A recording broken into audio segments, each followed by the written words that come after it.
Hello and welcome to another episode of We Are Next. I'm your host, Kevan Peters, and today we are joined by my new friend, Cross. Cross, thanks for joining us today. Thank you for having me today, Kevin. I'm excited. Terrific. Let's just jump right into it. Can you tell me a bit about who you are and what you do? I work for a Fortune 500 business working with the largest social media company in the world.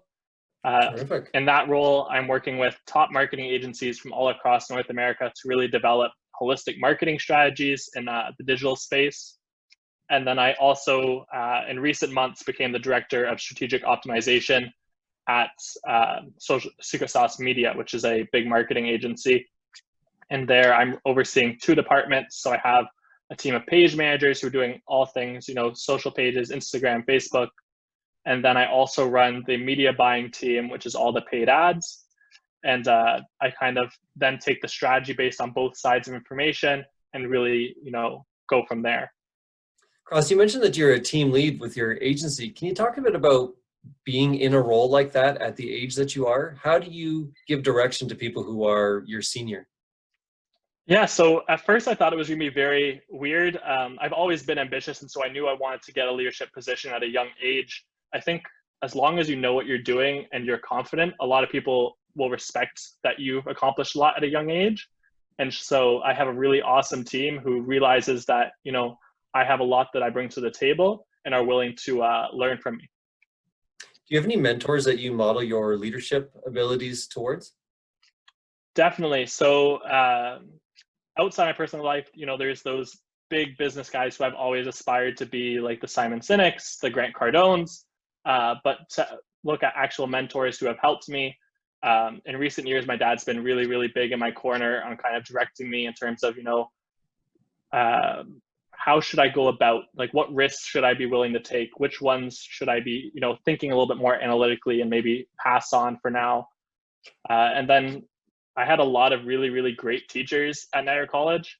One thing I can say about the staff they have there is they all have a lot of experience and they're still in the industry, which was really awesome. So three that come to mind for me is Malcolm Howe is really awesome. I think he's taught me so much. I had multiple classes with him and he was always really great. I also had Jessica Potts, who is really awesome. Both run marketing businesses here in Niagara. And then also Diane Wright, who's owns a marketing agency based out of St. Catharines. All three of them had a big hand in kind of shaping me and how I looked at the world and how I wanted to grow. Can you tell me a bit about the Young Professionals Network? Yeah, so the Young Professionals Network is something I started beginning of COVID. I realized that even in my own search to try and find, materials on, different business professionals and even in other industries who have gone through everything and have a ton to help, as their interviews were always locked up on all these sites that you had to pay a subscription for. And I was like, well, what young professional has the money to spend $20 on, 20 different sites in order to see a few educational videos? And so when I saw that, I was like, you know what? I'd love to just pump out content for young professionals to go watch, learn a little something about, somebody's journey as well as an important topic. So I started interviewing business professionals that I had in my own life. So Jessica Potts was actually one of the people I brought on.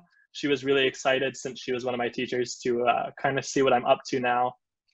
And, it's always the same where we start off kind of what was your journey to becoming, the success you are now? And then a topic that was really passionate to them. So I've had people talk about dealing with toxic people in the workplace, how to, really hit the ground running as a young professional in terms of getting a mentor and finding yourself, as well as things like women in business and things like that. So, and I'm excited to continue and really get some nice videos out to those who want to start growing at a young age and just need the resources to help them do it. Where do you get your passion from? What motivates you? Yeah, so I've always been very passionate, very driven from a very young age. And I think part of that's always been, I've known where I want to go and it was just about getting there. Another thing is, to me, a lot of people compare themselves to others. And so they're always trying to be, I want to be like Grant Cardone. I want to be like Simon Sinek. For me, it was like, I don't want to be like them. I want to be me. And I've always competed with myself. So, the person I really strive to be is me in 15 years. And so, every day I do something, if I have an accomplishment, I'm really excited, but I think, well, Cross 15 years from now could have accomplished that, a lot faster. And that drives me to do it better because, future me is always 10 times better than I am right now. And so it's always kept me kind of going, and I always have somebody to chase. And I think that's always been really beneficial in keeping me motivated, and just going towards topics you are interested in. If you find something that you really like and you can make a career out of it, I think that's really going to help you stay passionate in life because you'll always be enjoying what you do. You shared your age at 22 years old and still being a young man, but what would you tell the 17-year-old version of yourself as advice to be your own mentor? What could you reflect on? Yeah, I think one thing that I would tell a young version of me, high school, college, is that, look at who's around you and make sure that you're going to continue with the people who are going to build you up. There's a few sayings that have always stuck out to me. You are who you hang out with. Look at who can bring you to the sky instead of who's going to hold you back. Different things like that. And I realized, I think it's been about 2, maybe 3 years almost, come Christmas this year, where I cut out a big majority of my life. And the reason for that is I had a lot of toxic people kind of holding me down. And I remember as soon as I started to cut them off, I felt a lot better. And it ended up actually being my family that I was cutting out some of them. And some people looked at me and they said, you know what, blood is thicker than water. What are you doing? And I said, blood is thicker than water. It's really nice if you want to say that. And, if you have a great family life, I'm not telling you that, blood shouldn't be thicker than water, but you need to look at what's best for you. And if there's toxic people holding you back, I think a big thing you need to do is take a look at that and say, you know what, if that's going to hold me back, then that's not what I want in my life, and be free to cut that out without feeling bad because, it's not what people think is the norm. Let's get back into kind of what you do as a profession with a marketing agency. Can you explore the difference between marketing and branding? Yeah, they're two things that I think get mixed up a lot, but are very different. I think the easiest way to put it is marketing is what you're telling the world. If you think about, any kind of company, they've got their ads running, they have the message they're trying to get across to people. We have our own messages we try to get across. If you're, putting out there, hey, I'm a top marketing guy, that's me marketing myself in a way. It's me doing sales. Branding, on the other hand, is more what people think of and what people say about you. When you look at companies who have great brands, a lot of them, like Apple's not going out there saying, hey guys, we're innovative, we're doing these awesome things, you should come check us out because of that. They just have, what they do. And we've decided, based on their performance, they're an innovative company. We think they're a reliable company. We like their products. And they may have marketed part of that, but brand is more what we think of them. Well, Cross, just before we wrap things up, this is my time to roll the red carpet for you, my friend. What is next for Cross?